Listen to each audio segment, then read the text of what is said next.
Yo, happy Sunday sa inyo lahat mga kababayan, no? Nandito na naman tayo ngayon para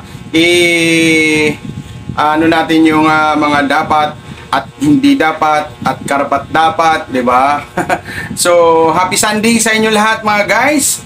Luzon, Visayas, Mindanao at siyempre yung ating mga OFW. Sana'y happy tayo lahat. At yun, no?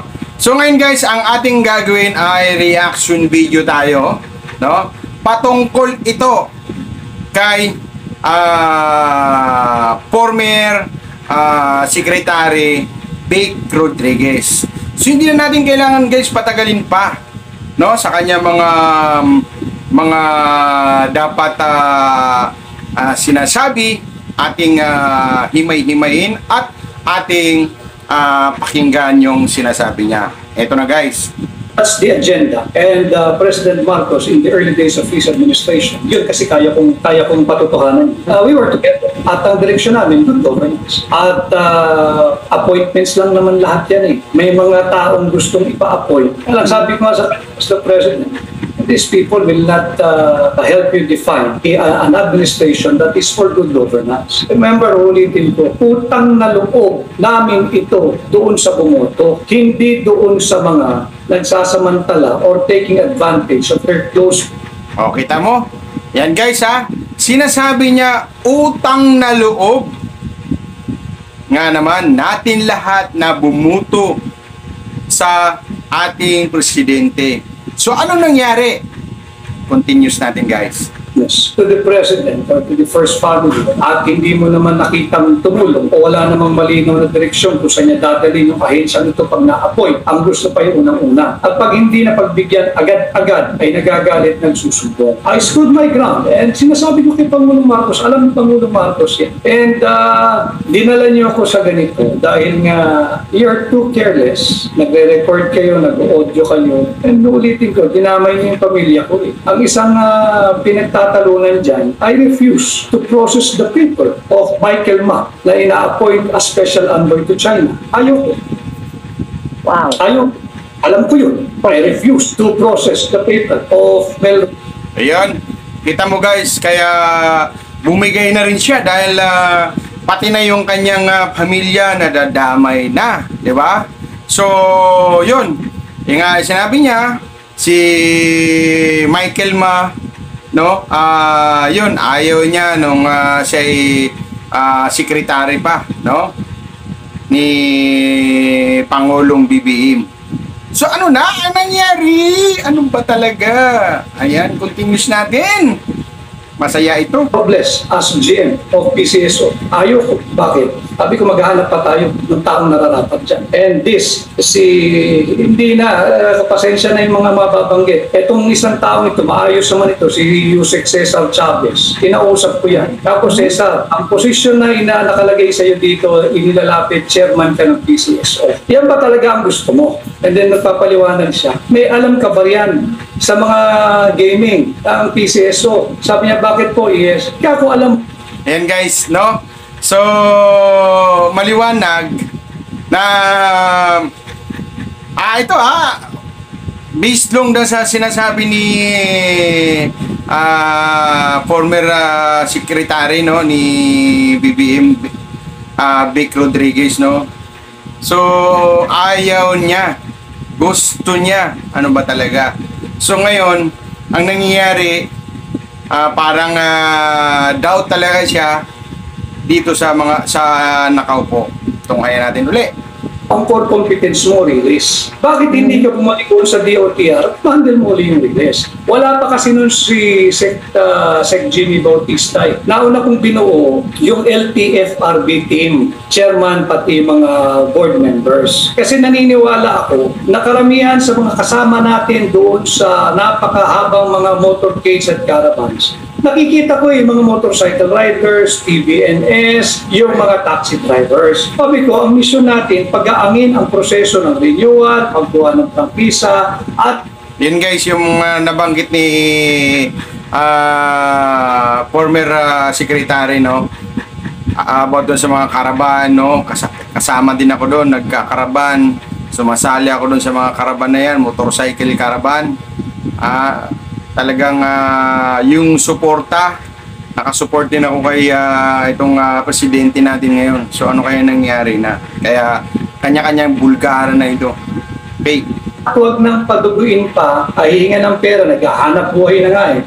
So I immediately formed an LTFRB team. Si Cesar sabi ko, ka, ang core competence mo release, doon ka sa release. And readily agree, sabi niya, o nga, sir, sabi niya, yan talaga ang linya ko, di bumalik ka sa release. Kaya alam ni Cesar yan, ang linagay, ang rekomendado at inaprubahan ni Pangulong Marcos na chairman ng PCSO ay si Juni Cua, ang dating governor ng anong probinsya ba ito? Basta anak niya si Dax Cua ng Quirino, si Manong Juni. Kaya nandiyan si Manong Juni dahil dati rin siya, I think, chair ng accounts or appropriations ng House. So marunong siya ng numero. Kakupangatin natin yung revenue at collection ng PCSO dahil yun din ang bilin ni Pangulong Marcos. At bawas-bawasan natin, ang dami kasing nakaplug dyan na kung ano-anong organization brought about by different republic acts na certain amount ng kanilang revenue or income na ina-allocate doon sa mga iba't ibang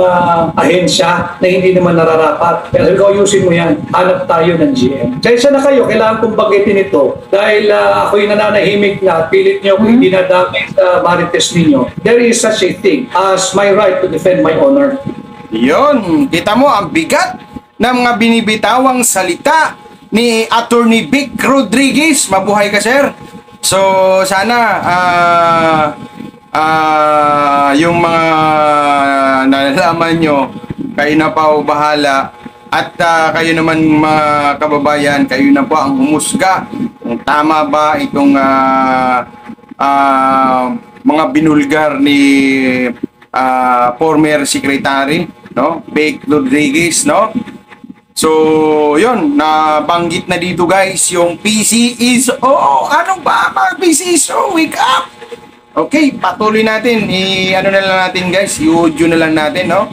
Dahil ako, sasabihin ko lang sa inyo pala, naparusahan na po yung aking channel. So ngayon, kaya itong tayo ngayon guys, peace to peace na tayo. Shout out sa inyo lahat. Okay? Mamaya magsa-shout out tayo after this. To defend the honor of my family. Meron hong ganun. At kung sa inyo, wala nang ganyan. Sa pamilya ko, sa aking mismong bahay, buhay po yan. And I will defend my family, I will defend their honor, I will defend my honor. Nung ina-appoint ba si Mel Robles sa PCSO? Nandun pa kayo? Nandun ako. Bakit But po noong June 30, nung nag-oath kami, kasabay na siya. Ako nga nagsasabi, hanap tayo ba? Huwag yan. Hanap tayo ba? Huwag yan. Until one day, the President spoke to me. So President, O kita nyo guys, no? Ini-interview siya ni Maharlika. O yan, shout out sa iyo ma'am, no? Si Vic Rodriguez, no? Attorney Vic Rodriguez, no? Ayaw niya pala talaga kay Mel Robles. Ano nangyari, no? Dahil sa Marites, no? Kanya-kanyang siraan para lang makapasok. At makapasok, sino? Kayo na po, mga kababayan, ang humusga dito sa pangyayaring ito.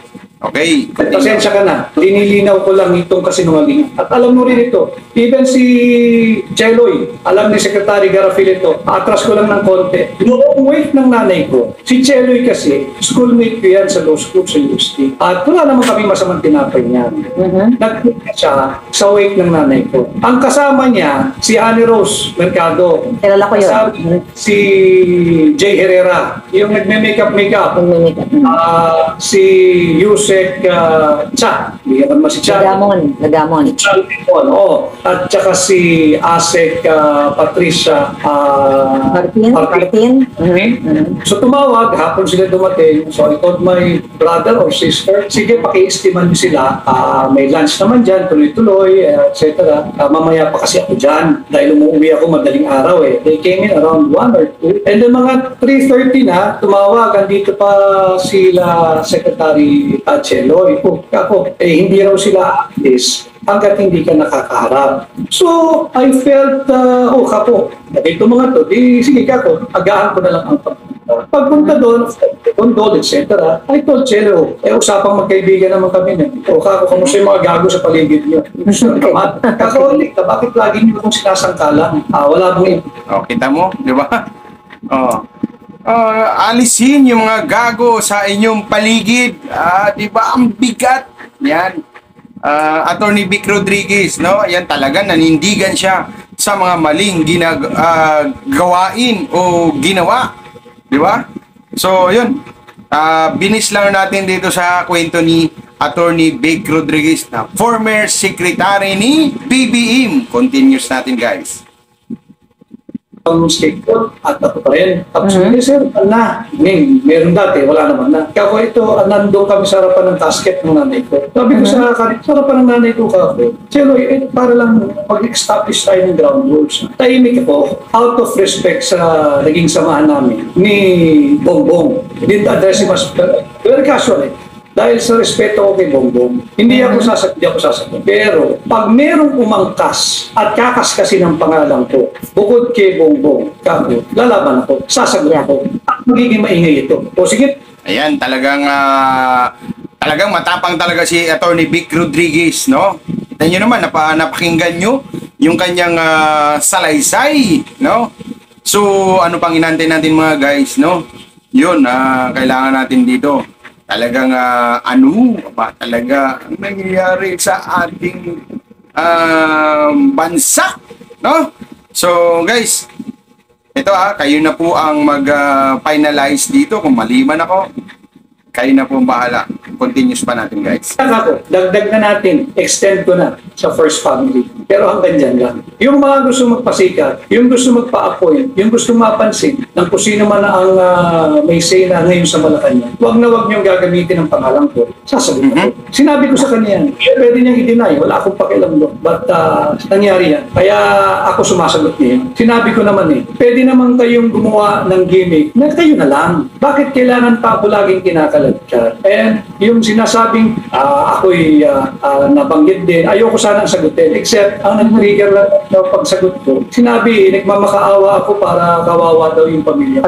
Huwag niyong gamitin yun. Foul yun. Attorney Vic, nabanggit mo, actually na ako'y nagulat at for sure yung ating mga kababayan, na ipinilit pala na i-appoint during your time etong si Michael Ma na nasasangkot nga sa smuggling. Nakakalungkot dahil ito po talaga in-appoint nila. Pero Attorney Vic, nalaman ko lang ito actually na in-appoint pala si Michael Ma as Special Envoy to China is nung June 2023 nung si Michael Ma ay umattend doon sa event sa Chinese Embassy at doon ay tinawag siya, in-honor siya as one of the guests na in-introduce siya na please welcome Special Envoy to China, Michael Ma. Hindi po nag-release ng publication ang Presidential Communications Office. Hindi rin po siya nanumpa sa kay Pangulong, kay Marcos Jr. na siya nga ay in-appoint as Special Envoy to China. Kahit i-google ng ating mga kababayan, halumpatin natin sa mga dyaryo, sa lahat ng major media, hindi po talaga, kahit ako mismo, hindi ko makita na in-appoint siya officially ni Marcos Jr. Para sa akin ay pagdatraidor sa taong bayan at pag-aabuso sa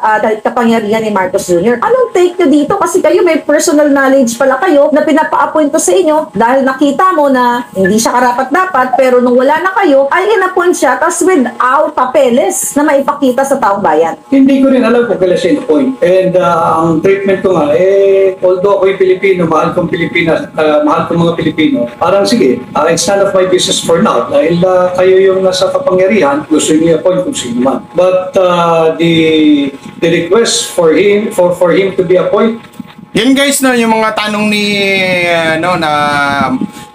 ni Maharlika, yung talagang loyalista, no? Shout out po ma'am, no? So tama nga naman, special envoy itong si Michael Ma ng China. So ano nangyari, no? Hindi pala talagang officially dineclare sa taong bayan na siya ay may katungkulan, no? Ayun, kayo na guys ang bahala, si Michael Ma na nagiging sangkot sa smuggler. Ano ba talaga? 'Di ba? Ano ba ang nangyayari sa mga appointed ni Pangulong BBM. So ito yung kasagutan ngayon ni Attorney Vic Rodriguez dahil inappoint ito si Michael Ma as a special envoy to China nung time na wala na siya. Ito na. As special envoy to China came in too early. It came in around June 24 of 2022. Kung sino man, you can feel free to deny it, but I have the list. June 24, 2022. And if you want this to go on and continue, go ahead. And lalabas natin. Diba? Basta June pa lang, bago pa hindi pa kami nakakapanumpa, ay nandyan na yung pangalan yan. Yun guys, no? So yun, hanggang doon lang natin guys. At narinig nyo naman kung ano yung mga sagot sa mga tanong ni Madam Maharlika kay former Secretary Vic Rodriguez. Mabuhay po kayo, sir. At lahat ng nilabas mo, wala nga yung mga tinatago mo diyan, inilabas mo, di pa natin alam kung mayroong mapang alas na hinahawakan. So, yun. Shout out nga pala kay Mendoza Crisaldo. Ayan, shout out sa iyo, sir. No? Sa lahat po ng mga viewers natin, shout out po sa inyo lahat. Kung saan man kayo lupalop ng mundo. Ayan, mabuhay po kayo. At mga viewers natin, silent viewers, ang mga passer natin, thank you so much sa inyo lahat, sa inyong pagsuporta. Sana tuloy-tuloy lang sa inyong suporta. I love you all guys. Bye-bye!